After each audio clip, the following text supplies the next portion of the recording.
Píldora de Fe, un programa de la radio anglicana. Buenos días, hermanos y hermanas, amigos, amigas. El que os habla el reverendo Miguel Ángel Pino, dando comienzo a nuestra pequeña reflexión de por la mañana en este recorrido que estamos haciendo del Evangelio según San Marcos. Leemos el capítulo 8, 27 al 35, que dice así: En aquel tiempo Jesús y sus discípulos se dirigieron a las aldeas de Cesarea de Filipo. Por el camino preguntó a sus discípulos: ¿Quién dice la gente que soy yo? Ellos le contestaron: unos Juan Bautista, otros Elías y otros uno de los profetas. Y él les preguntó: ¿Y vosotros? ¿Quién decís que soy yo? Pedro le contestó: tú eres el Mesías. Él les prohibió terminantemente decírselo a nadie y empezó a instruirlos. El Hijo del Hombre tiene que padecer mucho, tiene que ser condenado por los ancianos, sumos sacerdotes y letrados, ser ejecutado y resucitar a los 3 días. Se lo explicaba con toda claridad. Entonces Pedro se lo llevó aparte y se puso a increparlo. Jesús se volvió y de cara a los discípulos increpó a Pedro: quítate de mi vista, Satanás. Tú piensas como los hombres, no como Dios. Después llamó a la gente y a sus discípulos y les dijo: el que quiera venirse conmigo, que se niegue a sí mismo, que cargue con su cruz y me siga. Mirad, el que quiera salvar su vida, la perderá, pero el que pierda su vida por el Evangelio, la salvará. Estamos frente a un episodio que nos ocupa en esta mañana un lugar central y decisivo en el Evangelio de Marcos. Fijaros que los discípulos llevan ya un tiempo conviviendo con Jesús, pero ha llegado el momento en que se han de pronunciar con claridad. ¿A quién están siguiendo? ¿Qué es lo que descubren en Jesús? ¿Qué es lo que están entendiendo en su vida, mensaje y proyecto? Y probablemente, desde que se han unido a Él, viven interrogándose sobre su identidad. Pero lo que más les sorprende es la autoridad con que habla, la fuerza con que sana a los enfermos y el amor con que ofrece perdón de Dios a los pecadores. ¿Quién es en realidad este hombre, y en quien sienten tan presente y cercano a Dios como amigo de la vida y del perdón? Entre la gente que no ha convivido con Él se corren toda clase de rumores, como no podía ser de otra manera. Pero a Jesús lo que de verdad le interesa es qué piensan sus discípulos. ¿Y vosotros? ¿Quién decís que soy yo? No basta que entre ellos haya opiniones diferentes, más o menos acertadas. Es necesario que los que se han comprometido con su causa puedan reconocer el misterio que se encierra en él. Si no es así, ¿quién podrá mantener vivo su mensaje?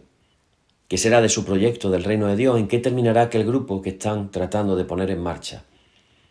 Así que estamos, hermanos y hermanas, frente a una cuestión de vital importancia para sus discípulos. Algo que les afecta radicalmente. No se puede seguir a Jesús de una manera inconsciente y a la ligera. Lo tienen que conocer cada vez más, con más profundidad. Pedro, recogiendo las experiencias que han vivido junto a él hasta ese momento, le responde en nombre de todos: tú eres el Mesías. Pero la confesión de Pedro aparece todavía limitada. Los discípulos todavía no conocen la crucifixión de Jesús a manos de sus adversarios.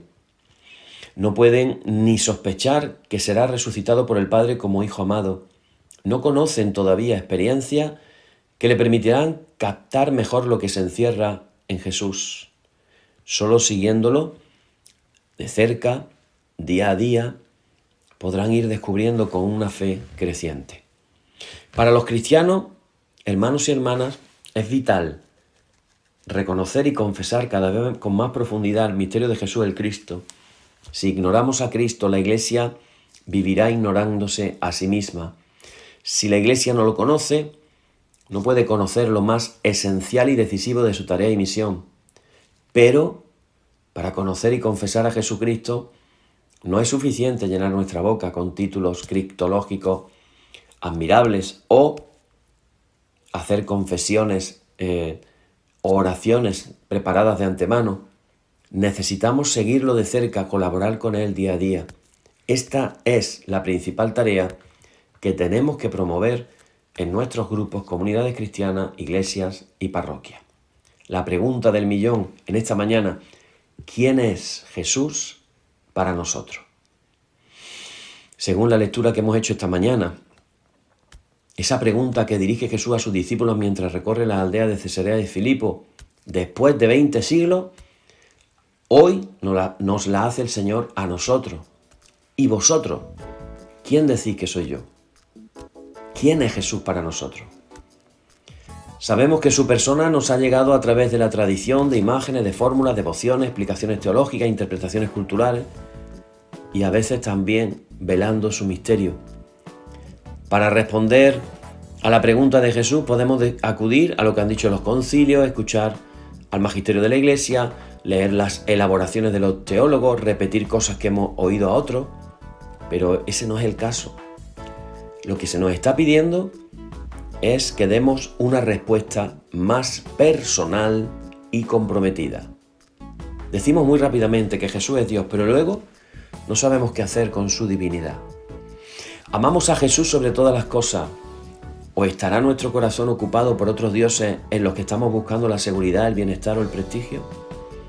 Entonces, ¿para qué sirve tanto confesar la divinidad de Jesús si luego apenas eso va a significar algo en nuestras vidas? También decimos, Jesús es el Señor, pero es Él de verdad. Ponte la mano en el pecho. ¿Quién dirige nuestra vida? Doblamos distraídamente la rodilla en nuestras oraciones, pero ¿le rendimos alguna vez nuestro ser?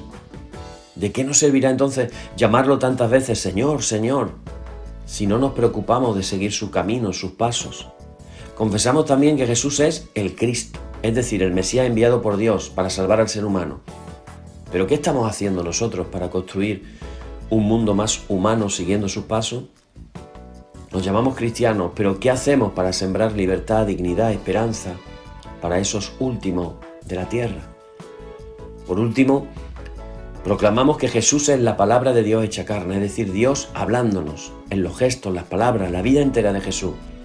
Y si es así, ¿por qué será que le dedicamos tan poco tiempo a leer, a meditar y a practicar el Evangelio?